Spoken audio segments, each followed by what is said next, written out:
problem besar yang saya lihat menyelimuti pendidikan di Indonesia.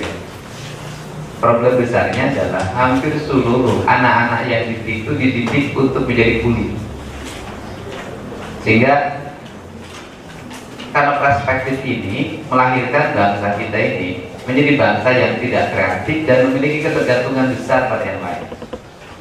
Nah, perspektif bangsa kuli ini juga dialami oleh orang-orang yang secara akademis di kelasnya pinter. Sehingga yang pinter di kelas itu cita-citanya bisa terukur. Satu jadi dokter, dua jadi pilot, terus kemudian ya jadi guru ya, jadi dosen. Itu sangat monoton gitu. Nah, itu kan perspektif ini yang dipahami oleh negara. Itu mudah banget hitung orang Indonesia ke depan itu bisa dari cita-cita. Perspektif ini itu melahirkan bangsa tidak produktif. Melahirkan bangsa tidak produktif.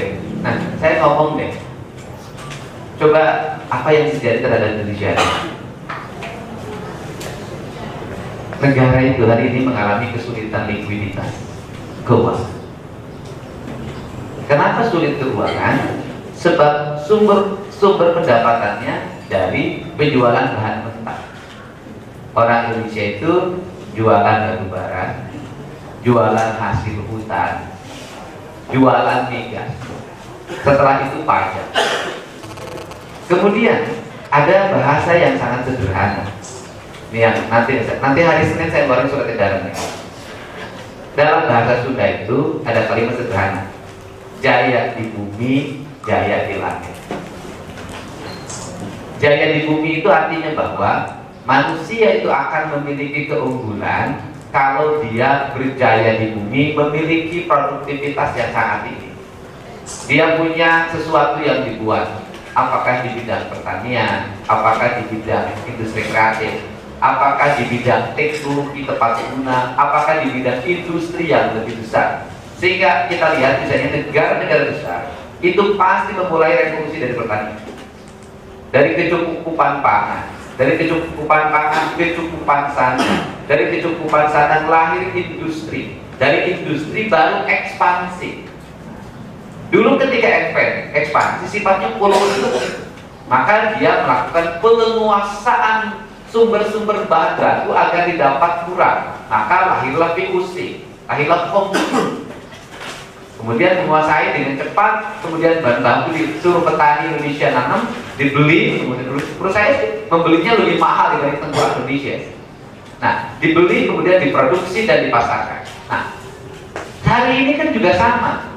Seluruh bahan produksi itu dikuasai oleh negara kreatif, oleh negara inovatif, oleh negara yang sistem pendidikannya tidak ribet, oleh negara yang anak-anaknya bebas di kelasnya, oleh negara yang anak-anaknya yang nakal-nakalnya dihormati oleh negara. Nah, kemudian setelah itu mereka menguasai itu semua, kemudian mereka menguasai teknologi informasi. Untuk apa? Percepatan menyampaikan pesan, percepatan menawarkan barang, percepatan proses komunikasi, dan mereka yang menguasai semua. Apa yang terjadi? Di bumi tidak berjaya. Kenapa? Tidak memiliki produksi yang memadai. Di negara subur nggak punya jagung, di negara subur nggak punya kedelai, kedelainya kecil, nggak punya kacang hijaunya, produksinya rendah, padinya kualitasnya rendah. Di negara subur ikannya kualitasnya rendah, di negara subur garamnya rendah, di negara subur dagingnya rendah, di negara subur susunya rendah. Dia clear. Setelah itu negara ini hari ini sangat puber sekali terhadap teknologi informasi tanpa memahami makna. Apa yang terjadi adalah konsumsi produksi, penurunan etos, penurunan produksi. Kenapa? Orang seharian dari bangun sampai tidur lagi itu di teknologi informasi, tapi dia pelanggan. Bukan orang yang buat aplikasi, bukan orang yang buat produksi, bukan orang yang menawarkan, tapi ditawarkan. Bayangin, di jalanan kita menjadi alat lagi dari sebuah produksi mesin, mekanikal, gitu. Sehingga di kamar menikmati membayar pulsa, membeli beragam HP yang bertingkat kualitasnya, kemudian di jalan menggunakan motor, pas pergi ke swalayan membeli produk luar, makan di rumah makan, nasinya punya orang. Seluruh Indonesia tergantung apa? Tunjangan guru, gaji pegawai. Industri bergantung pada peningkatan UMK. Peningkatan UMK itu memiliki implikasi pada besarnya jumlah biaya perusahaan. Jelas-jelasnya biaya perusahaan berdampak pada menurunnya menurunnya kualitas barang. Kenapa kualitas barang menurun? Karena harganya mahal, harga bahan bakunya mahal, pajaknya mahal, sumber airnya mahal, listriknya mahal. Harus bersaing dengan Vietnam, harus bersaing dengan Cina. Ya. Nah, dalam perspektif ini hanya nunggu waktu 5 tahun. Nah, terus saya apa yang harus dirubah? Ini nggak ada jalan lain kecuali merubah daya pikir manusia Indonesia. Daya pikir, saya misalnya buat aturan urusan motor. Kenapa kayak motor? Ini bukan urusan jalan, ini urusan produksi. Kenapa urusan produksi? Anak itu seharian ngurus HP dan motor dari pagi sampai malam. Produksinya mati, ibunya yang di sawah nggak lagi ditengok, nggak lagi ditemenin, bapaknya yang di ladang nggak ada lagi ditemenin, di rumahnya menghabiskan waktu di depan TV, di mana letak, dan kemudian tidak dianggap main karena otaknya dijejali oleh doktrin, bukan oleh alam. Nah, kenapa saya mau terhadap persoalan ini? Saya punya riset matinya produksi. Nah, pertanyaannya adalah yang berikutnya, apa yang ada dalam kepalanya? Besok saya kerja. Ketika besok saya kerja, apa yang terjadi? Masuk pabrik sudah ngantri, orang Purwakarta saingan sama orang Jawa, saingan sama orang Sumatera, dan di mana-mana pendatang itu lebih giat dibanding dengan pribumi. Itu hukum di mana? Pendatang itu lebih giat dibanding pribumi. Itu hukum di mana? Kita pun kalau jadi pendatang pasti giat. Nah, itu tegus. Nah, kemudian masuk lagi orang bayang jiwa, apa nggak sedih? Orang pinter yang IP-nya tinggi di universitasnya, yang di kelasnya ranking kelas 1 ngantri dari GTD 6.000. Itu saya yakin itu yang masuk UPI itu pasti ranking pertama ke SMA-nya. Saya tahu teman-teman saya yang ranking pertama itu dulu itu rata-rata jadi guru. Dan memang kan karena pelajaran di kelas itu pelajaran guru semua, itu kan pelajaran matematika yang jadi itu kan pelajaran guru, bukan pelajaran pemikir. Pelajaran guru itu calon guru paling pintar yang begitu, ngitung, rajin. Nah, yang rajin itu jadi guru. Makanya senang saya nggak senang sama anak yang terlalu rajin. Aku jadi guru berarti. Yang lawan sedikit itu penting. Nah, jadi ini harus, ini kan nanti lagi kayaknya 3,5 cum laude di kelasnya ranking pertama. Itu saya seluruh teman saya di kampus saya yang ranking pertama di kelasnya bareng saya sama saya SD semuanya jadi guru. Nah, gitu kan. Nah, kalau perspektif ini nggak dirubah, ini bangsa bergerak.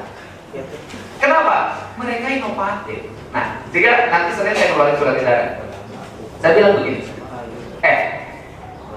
belajar biologi itu apa sih artinya? Artinya hanya untuk memenuhi akademik. Saya bilang, nggak boleh lagi ada PR biologi kalau PR-nya akademik. Pembebanan akademik dari sekolah dibawa ke rumah, saya nggak mau. Judulnya juga pekerjaan rumah. Kalau pembebanan akademik yang di sekolah dibawa ke rumah, itu namanya pekerjaan sekolah. Ngerjain pekerjaan akademik di rumah, bukan pekerjaan rumah, itu pekerjaan sekolah. Itu PS namanya, bukan PR. Nah, bagaimana biologi? Saya mau pairing aplikatif. Bagaimana? Anak itu suka sama biologi. Karena suka sama biologi, anak itu suka sama teori fermentasi. Karena suka pada teori fermentasi, maka anak itu bisa menciptakan tempe dengan kualitas baru di rumah. Sehingga itu aja yang ditekunin. Nanti Bu, ini tempe katakan saya pertama, ini yang kedua, ini yang ketiga, ini yang keempat, sampai grafik tempenya itu berkualitas tinggi dengan harga mahal. Anak biologi, oke, saya senang tentang mikroorganisme.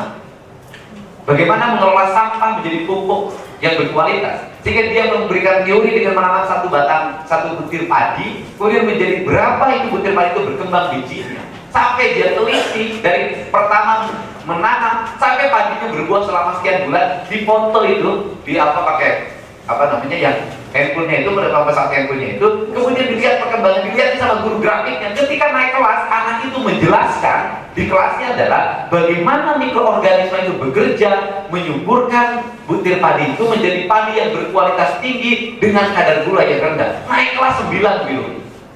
Saya pengen begitu. Gitu. Anak senang robot-robotan, bikin robot-robotan. Habibie itu, Anda lihat film Rudy Habibie itu kan kerja keras secara akademik tapi aplikatif. Dia akademiknya jenius di kelasnya, tapi teraplikatifkan dalam sistem teori tentang sayap pesawat. Sejak kecil, pertanyaan saya adalah yang pinter di kelas itu, pinter teori bisa bikin apa di rumahnya? Nah, yang saya inginkan pendidikan adalah itu jadi PR. Nggak usah lagi buku yang dibawa ke rumah, diisi lagi dari halaman 7 dipindahin ke halaman 9. Ngapain orang bisa gini-giniin? Aing mah itu ngaruh pisan. Aing sekarang buat sekolah anak.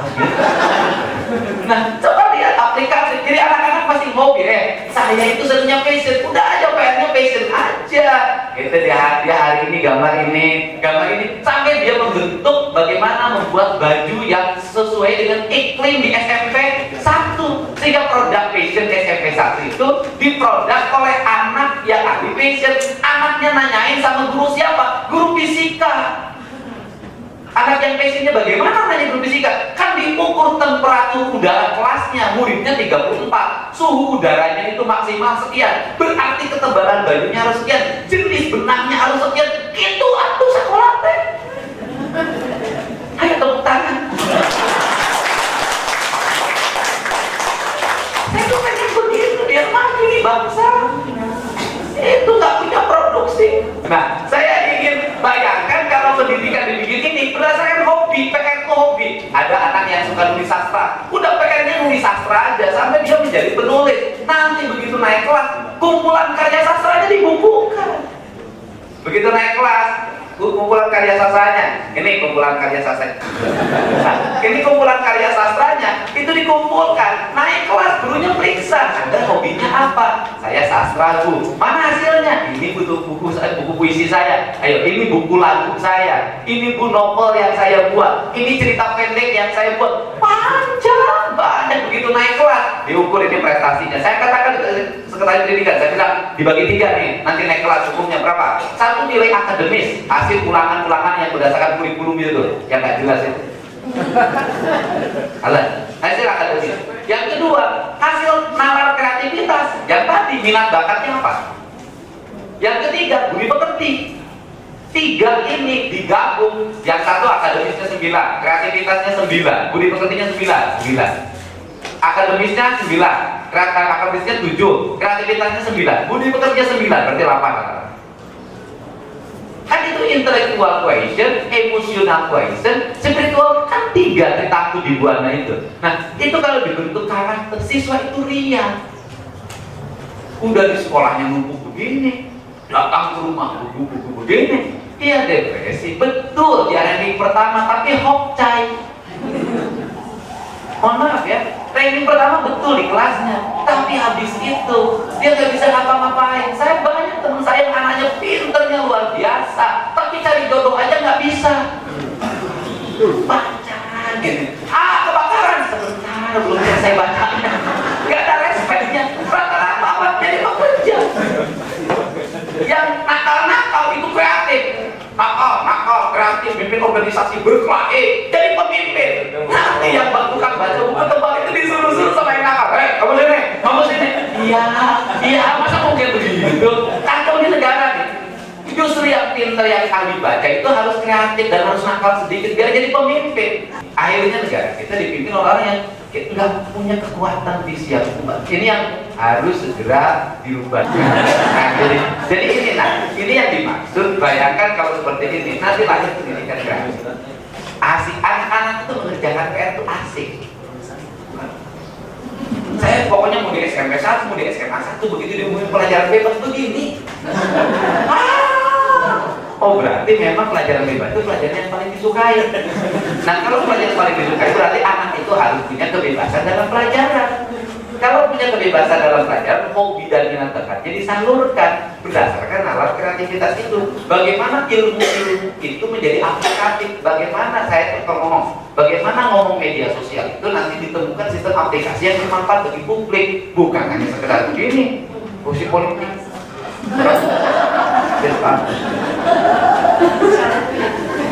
Gila, ini sudah sampai gila nih sekarang. Saya sudah agak benci sebenarnya. Udah gila.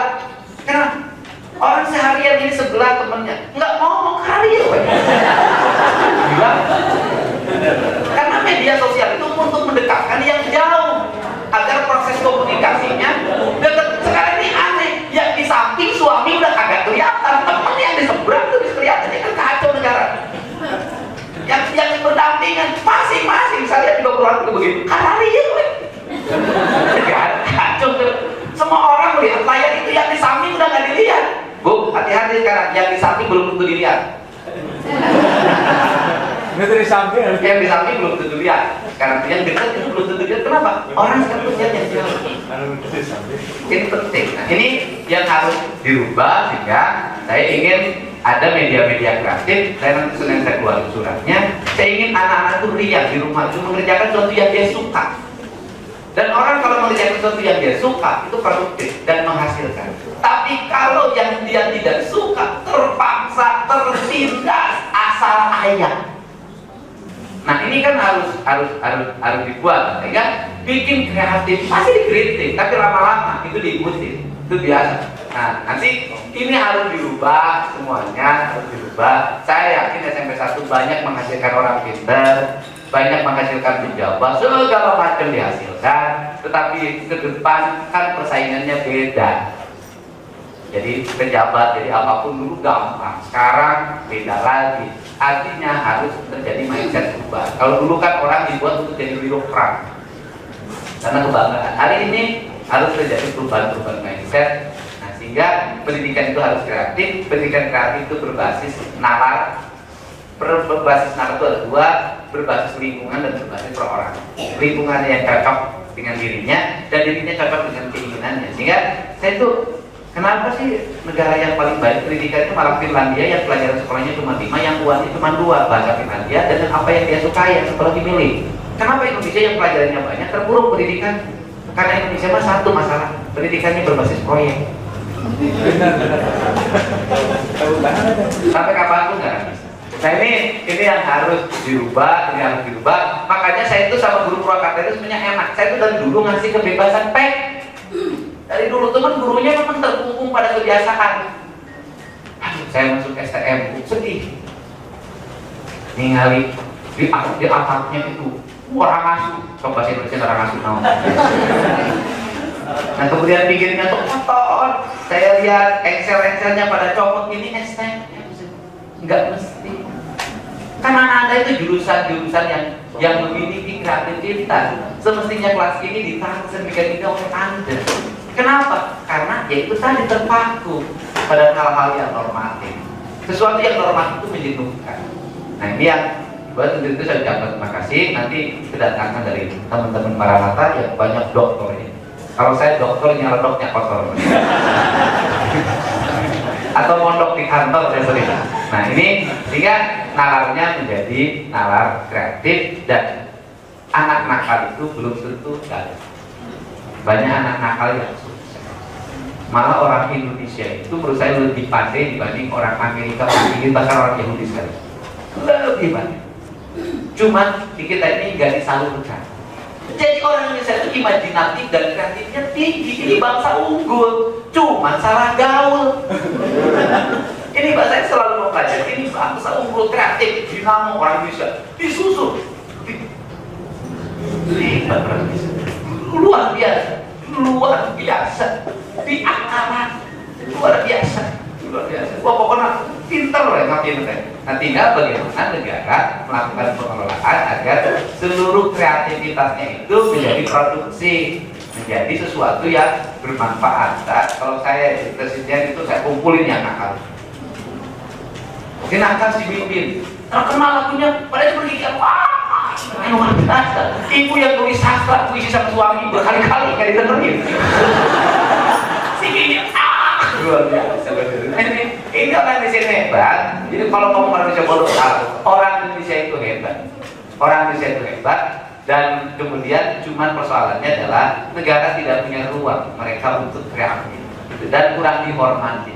Jadi Nah, itu yang harus dirubah dengan setiap hari, dan kemudian guru-guru di kelas harus mulai menghormati anak-anak yang nakal sekalipun, yang penting mereka memiliki produksi pada akhirnya. Jadi guru yang terbaik, dan guru itu harus mulai diletakkan pada posisi yang tinggi. Ya, caranya adalah bagaimana sebuah profesi tinggi selektif untuk jadi. Kalau sekarang itu kan kebanyakan nggak selektif. Kalau jadi banyak 6.000 loh yang nganggur. PTT, GTT, kasihan. Ini yang harus dirubah. Saya ucapkan terima kasih pada para guru di sini. Sukses membangun anak kreatif, dan ibu jangan terlalu capek dan beban ya. Saya kasih tahu, tenang aja bu, santai. Ikutin apa yang saya sarankan, biar ibu jadi guru yang senang dan menyenangkan. Oh, daripada ibu jadi guru yang rumit, ibu aja udah rumit. Dan merumitkan lagi bagi anak-anaknya. Sudah itu juga pusing, anak-anak juga menilai pusing kan ribet. Lebih baik bu, hidup ini gajinya tinggi, bahagia. Ya kan, daripada dapat gajinya rendah, susah. Saya itu ngajarin sama guru, bu, lebih baik ibu ini, ibu tidak terbebani dan ibu tidak membebani. Ibu tidak terbebani oleh doktrin-doktrin pendidikan yang berubah-ubah itu. Pusingkan bu. Kalau kira-kira beda itu membuat tidak menjadi trendsetter, ya jangan beda, terus nih jadi follower aja. Jadi follower aja loh, kalau belum bisa jadi trendsetter. Kalau saya dari dulu nggak suka jadi follower, orang ikut sama saya nggak pernah mau ikut sama orang. Dari dulu begitu. Aja think beda, tapi bisa dipertanggungjawabkan dan terbukti. Kan tidak main-main. Pokoknya awalnya menyebalkan, akhirnya selalu menyenangkan kalau ketemu. Saya itu selalu dipahami jelek dari jauh, ketika bertemu berubah orang.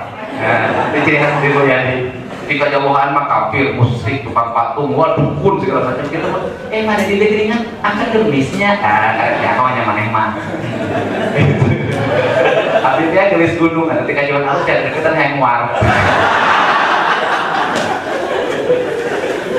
Ya bu, sukses ya. Guru di sini, guru yang menyenangkan, guru yang energik, guru yang santai, guru yang tenang, yang tidak terbebani. Saya malah bilang sama ibu SMP 1 ini, anak-anak tidak mesti harus masuk kelas tiap hari. Nggak mesti, ibu bisa ngajar aplikatif. Seharian itu ibu ngajarnya di sungai. Saya dulu begitu kan. Hari ini di danau, hari ini di bawah pohon, menyenangkan. Tidak semuanya harus di kelas. Aduh gila ini kelas saya. Jadi saya dan sampai udah dulu ya. Saya bilang malam bulan terakhir purnama boleh paginya nggak usah sekolah, tapi malam harinya bangun sama-sama. Kan sekarang sudah ada alat media sosial, sama-sama lihat bulan. Kan bisa menggunakan e-learning apa namanya? Kan? Nah itu kan bisa itu lihat bulan. Malam ini judulnya bulan, besok judulnya telah datang bulan.